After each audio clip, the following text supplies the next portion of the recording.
of 90 degree is equal to 0. Thus we can say that if theta is acute, then product is positive. If theta is obtuse, then product is negative, and if theta is right angle, then product is 0.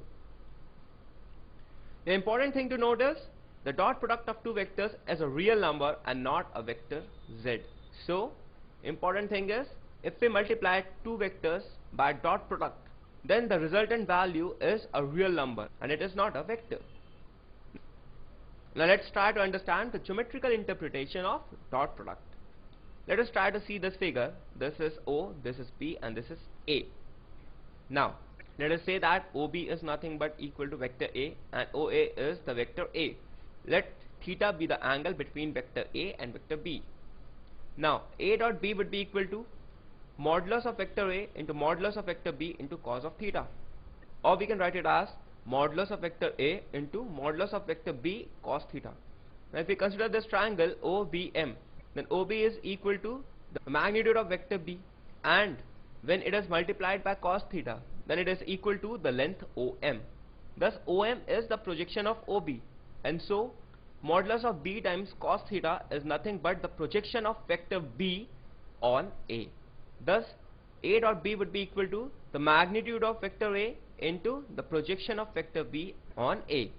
Therefore, if we want to find out the projection of A on B, then that would be equal to A dot B divided by modulus of B, and similarly the projection of B on A would be A dot B divided by modulus of A. So dot product gives us the projection of any vector on the other vector. So if we are interested in finding the projection of any vector A on B, then simply take out the dot product of the two vectors and divide it by the magnitude of vector B. And if we want to find out the projection of any vector B on A, then again take out the dot product of the two vectors and divide it by magnitude of vector A. Thus geometrical interpretation is that the dot product gives us the projection of any vector on the other vector. Now let's try to understand some of the properties of dot product. The first is, if the angle between two vectors A and B is 90 degree, then A dot B is equal to 0. Why? We have just seen that A dot B is equal to magnitude of vector A into magnitude of vector B into cos of theta. In this case it is equal to 90 degree. We know that cos 90 is equal to 0, and hence this would be equal to 0. Thus if the angle between two vectors is 90 degree, or if two vectors are perpendicular to each other, then the dot product of those two vectors is equal to 0. The second property is A dot B is equal to B dot A, and which is equal to magnitude of vector A into magnitude of vector B into cos of theta. Thus we can say that dot product is commutative because A dot B is equal to B dot A. The third property is A dot A is equal to the square of magnitude of vector A, which is equal to A square. Now why this is so? Because we can write A dot A as equal to the magnitude of vector A into magnitude of vector A into cos of 0 degree. Why? Because the angle between these two vectors is equal to 0 degree. Also we know that cos of 0 is equal to 1. Thus this is equal to modulus of A square. The fourth property is A dot B plus C is equal to A dot B plus A dot C, and this property is known as the distributive property. Thus we can say that for the dot product, distributive property holds. The fifth property is I dot I is equal to J dot J is equal to K dot K, and we can say that this is equal to 1. The next property is vector A plus minus vector B whole square is equal to vector A plus minus vector B into vector A plus minus vector B. So what we do next is we multiply these two terms, so it gets transformed to A dot A plus minus A dot B plus minus B dot A plus B dot B. This is nothing but equal to vector A square, this is equal to vector B square, and this is equal to plus minus of 2 times A dot B. Thus vector A plus minus vector B whole square is equal to vector A square plus vector B square plus minus 2 times A dot B.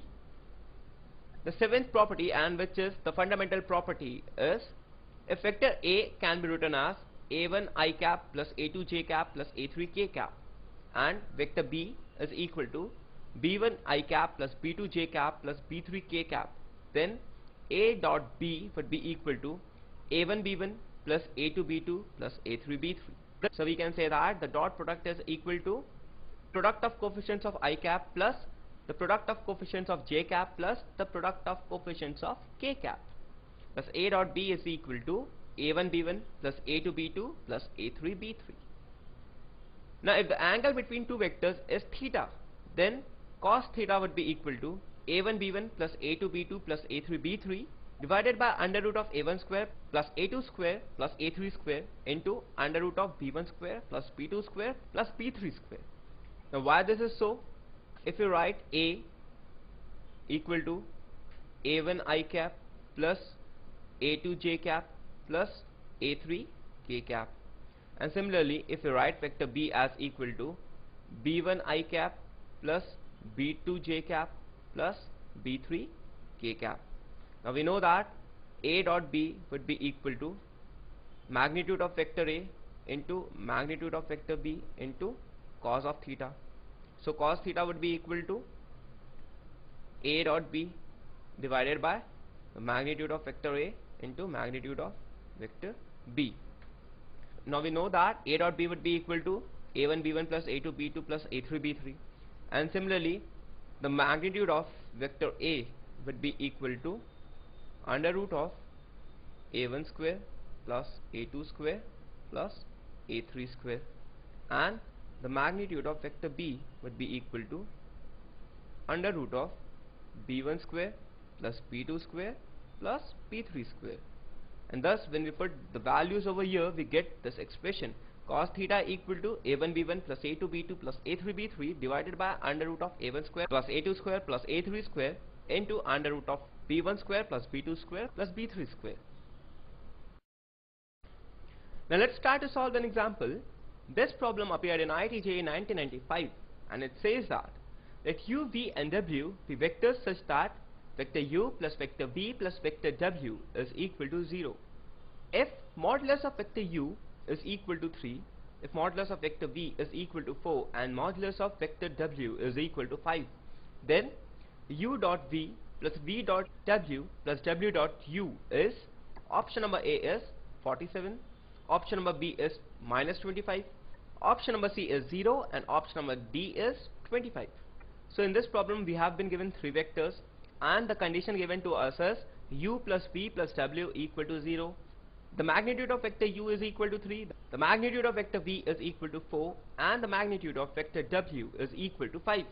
Then we have to find the value of u dot v plus v dot w plus w dot u, and we have been given the four options. So given that u plus v plus w equal to 0, now what we do is we square both sides. So on squaring we get modulus of vector u whole square plus modulus of vector v whole square plus modulus of w whole square plus 2 times u dot v plus v dot w plus w dot u equal to 0. So this is the expression we get after squaring this expression. Now given to us is the magnitude of vector u is equal to 3, so this would be equal to 9. Similarly, the magnitude of vector v is equal to 4, thus this value would be equal to 16, and similarly magnitude of vector w is equal to 5, so the square would be equal to 25. Now we put these values over here to get 9 plus 16 plus 25 plus 2 times u dot v plus v dot w plus w dot u equal to 0, and thus we can say that u dot v plus v dot w plus w dot u is equal to -25, and so we can say that option number B is correct. Let's try to solve one more example. This problem appeared in IITJ 2005 and says that incident ray is along the unit vector v and the reflected ray is along the unit vector w. The normal is along the unit vector A outwards. Express w in terms of A and v. So in this problem we have been given that there is an incident ray of light along the unit vector v, and we have the reflected ray along the unit vector w. Also the normal is along the unit vector A outwards. Now we have to express w in terms of A and v. So let's try to first understand the problem. Let us say that this is the incident light, this is the reflected light. So this is along the vector v, this is the vector w. This portion is the projected portion of this incident light. Now this angle is theta. So if this angle is theta, then this angle would also be equal to theta. This angle would be equal to 90 minus theta, and this angle would be equal to 90 minus theta, because this is the normal. Thus, if this angle is theta, this angle is also theta. This angle becomes 90 minus theta, and this angle becomes 90 minus theta. This is the vector A along the normal. Now we have been given a unit vector v along the incident light. We have been given a unit vector w along the reflected light and a unit vector A along the normal outputs. So this is the direction of the normal. Now we have to express the unit vector w in terms of unit vectors v and A. Now how to solve this? Let us say that this is a unit vector along the incident ray, this is a unit vector along the reflected ray, and this is a unit vector along the normal. Now minus of v cap would be along this direction. Now we see that A cap is the external bisector of the angle between these two vectors. So we can write w cap minus v cap equal to some constant lambda times A cap. What we do next is we square both sides to get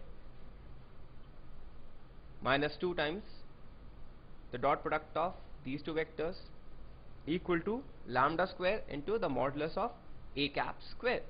The value of this is 1, the value of this is 1, and the value of this is 1, because these are unit vectors. Hence 2 minus 2 times the value of this would be equal to cos of 2 theta. Why? Because the angle between w and, we can write it as v, is equal to 2 theta. This would be equal to lambda square into 1. So we get the value of lambda square equal to 2 into 1 minus cos 2 theta, and so lambda would be equal to 2 times sin theta. Thus w cap minus v cap would be equal to 2 times sin theta into A cap. Now also we see that sin theta could be written as cos of 90 minus theta into A cap. So w cap minus v cap is equal to 2 times cos of 90 minus theta. Now if we consider these two vectors minus of v cap and A cap, then A cap into minus of v cap would be equal to the modulus of A cap into the modulus of minus v cap into, this angle is 90 minus theta, so this would be equal to cos of 90 minus theta. Thus we see that cos of 90 minus theta would be equal to minus of A cap into v cap. So we substitute this value over here to get w cap minus v cap equal to minus 2 times A cap into v cap times A cap. Thus w cap would be equal to v cap minus 2 times A cap into v cap times A cap. So this is the relation between w, v and A. Now let's study the second type of multiplication of vectors, which is known as the cross product or the vector product. Vector product because it results into the generation of another vector. Now